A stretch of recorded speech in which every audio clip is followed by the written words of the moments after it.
லுங்கியும் இளநியும் வச்சுட்டாங்க. நம்ம இன்றைக்கி செய்ய போகிறோம். இன்க்ரீடியன்ட்ஸ்: சப்ஜா, இளநி, தேங்காய், நுங்கு, ஏலக்காய், அப்புறம் கொஞ்சோண்டு. நம்ம தேங்காய் கட் பண்ணிக்கலாம். ஓகே, நம்ம கட் பண்ணியாச்சு. லுங்கியும் உரித்து கட் பண்ணியாச்சு.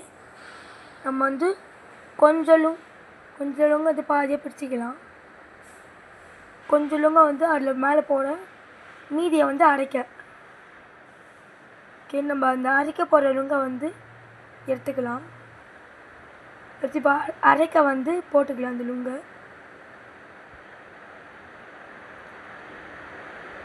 அடுத்து இப்போ நம்ம ஏலக்காய் போட்டுக்கலாம்.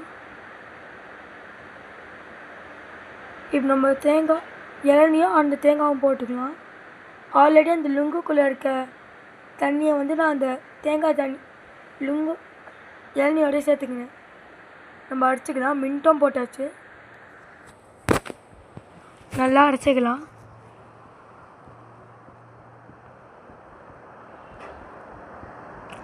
இப்போ நம்ம அந்த கட் பண்ணி வச்செல்லாம் மீதிலாம் உள்ளே போடலாம்.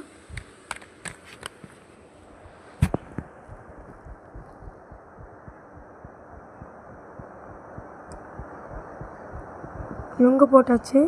நம்ம தேங்காய் போடலாம். ஓகே, இப்போ நம்ம அந்த இடத்துல நம்ம செஞ்சு வச்ச ரெடிமேட் வந்து ஊற்றிக்கலாம்.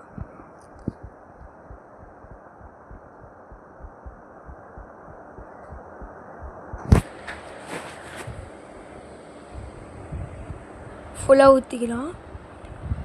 நம்ம அதில் சப்ஜா போட்டுக்கலாம். சப்ஜா போட்டு அதில் நம்ம இப்போ மின்ட்டு தான் போட போகிறோம். வெயிலுக்கு ரொம்ப இது எதமாக இருக்குங்க.